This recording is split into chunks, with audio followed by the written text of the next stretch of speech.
Thanks for joining me. My name is Kevin with Extreme Coast Adventures. Today I want to show you how you can make some real extra money on the side with only a little bit of driftwood, a hot glue gun, and some cardboard you might have laying around the house. So come with me and I'll show you how to do it. Now your first step is making sure you have enough driftwood. You can find this at lakes, beaches are great spots. That's where I got all this, or even along the river sometimes. All right, we have our supplies. The next thing we need is a project. So what I like to do is I like to go online and look at some ideas of what I might want to do, or you might have one in your head already.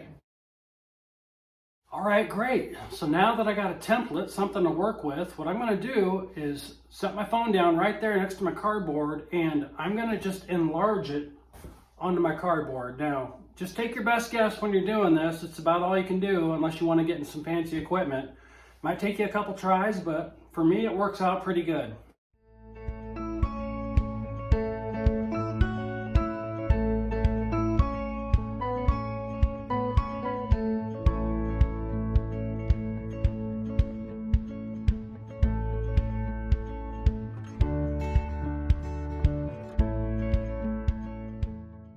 All right, great. We got the tough part out of the way. I think the drawing is the tough part for me. I'm not very good at pencil work or pen work, but I'm really good at hands-on type stuff.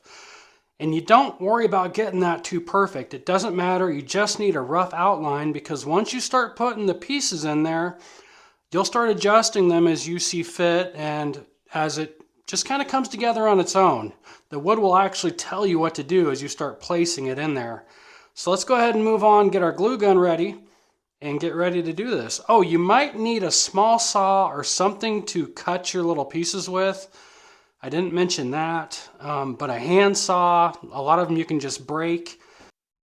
All right, so any that are curved would be very ideal. Yes, like that, see? If they're not curved, that's okay. We can still use them somewhere. This is where the cutting will come into play.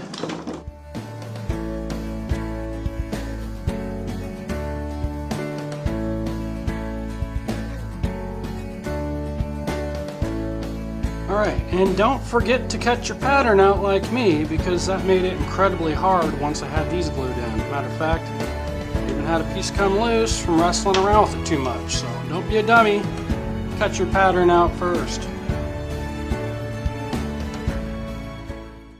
I was really hoping that bark would work, and in my mind I thought it would be great, but it just doesn't look like a good fit to me. And this is exactly what I mean when I say the wood will tell you what to do.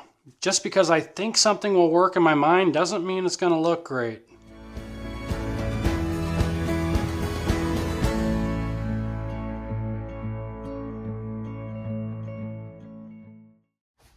I got the frame around it, and that's already looking magnificent.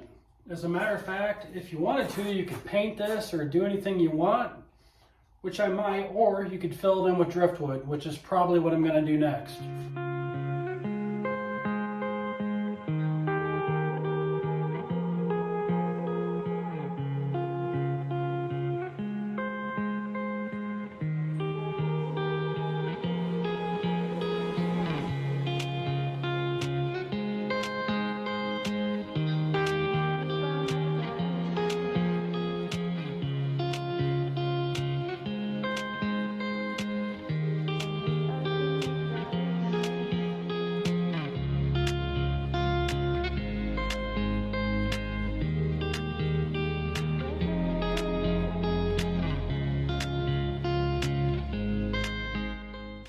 And just like that, we are done, and I have a little surprise for you because I decided to paint the whole thing green.